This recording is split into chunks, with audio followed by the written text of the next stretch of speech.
Baik teman-teman, izinkan saya memperkenalkan diri dulu. Nama saya Daniel Pangaribuan, NPM L1C 19.023. Di sini saya mengisi tugas mata kuliah Fisika Gunung Berapi yang dipimpin oleh dosen pengampun Bapak Nanang Sugianto, SSC MSc.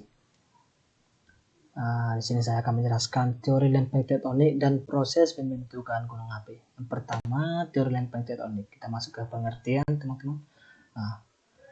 Pengertian teori lempeng tektonik. Teori lempeng tektonik merupakan sebuah teori besar dalam bidang geologi yang dikembangkan untuk memberikan penjelasan mendalam terkait fakta pergerakan besar litosfer bumi secara alami.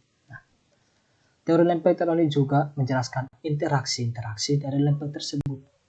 Adapun beberapa asumsi yang menjadi hipotesis. Satu itu adanya pembentukan material yang baru. Material yang baru itu akan menciptakan material litosfer akan membentuk menjadi lempeng yang kaku. Luas area permukaan bumi konstan. Pada saat lempeng kaku dan bumi konstan, lempeng litosfer dapat ditransmisikan, teman-teman. Selanjutnya itu ada jenis batas lempeng tektonik. Jenis batas lempeng tektonik itu dibagi menjadi 3. Yang pertama itu batas divergen, yang kedua itu batas konvergen, yang ketiga batas transform. Maaf ini typo teman-teman, ini batas ketiga ya. Yang pertama itu batas divergen.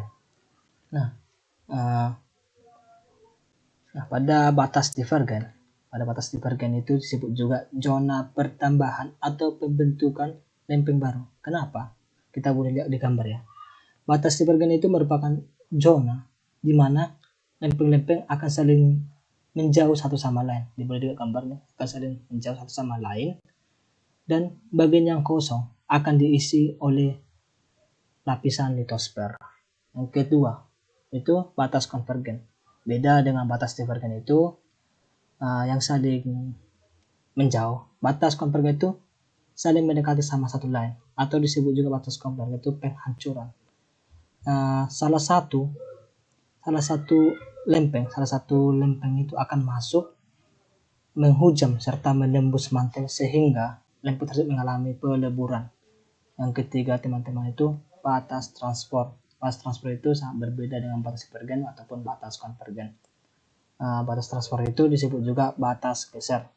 Kenapa? Karena dikarenakan pada batas transform ini tidak terdapat litosfer yang dapat dihancurkan maupun tidak terdapat litosfer baru yang diciptakan.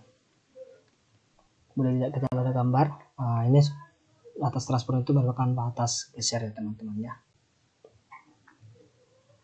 Oke.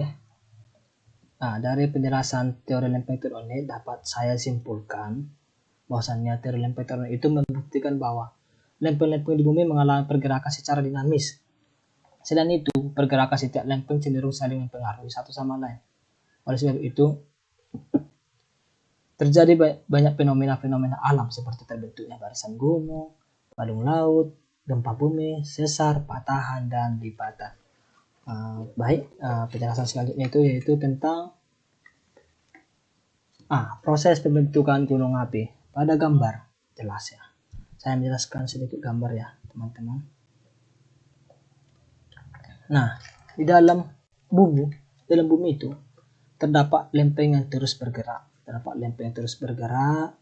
Lempeng ini saling mendekati hingga menubruk satu sama lain. Tuburukan itu membuat sebagian kerak bumi tertarik ke dalam. Suhu dan tekanan yang tinggi di perut bumi membuat kerak itu meleleh. Lelehan itu akan naik sebagai magma. Boleh lihat pada gambar ini. Cairan batuan atau magma naik ke permukaan melalui rekahan ya teman-teman, maaf ya. Seiringnya waktu, tekanan tinggi dalam bumi membuat magma keluar dari dalam bumi. Magma yang akan naik ke hotspot. Ini hotspot ya teman-teman. Hotspot itu area bumi yang sangat panas. Area itu semakin panas dan encer memudahkan untuk keluar. Magma itu akan semakin encer memudahkan untuk keluar. Magma yang keluar itu disebutlah lahar ataupun lava.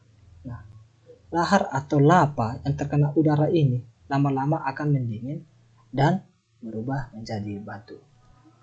Itulah mungkin penjelasan tentang proses pembentukan gunung api dan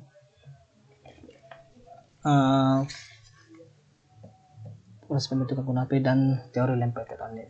Sekian yang bisa saya presentasikan. Jika ada kata tutur saya yang kurang menyenangkan, mohon dimaafkan. Bye.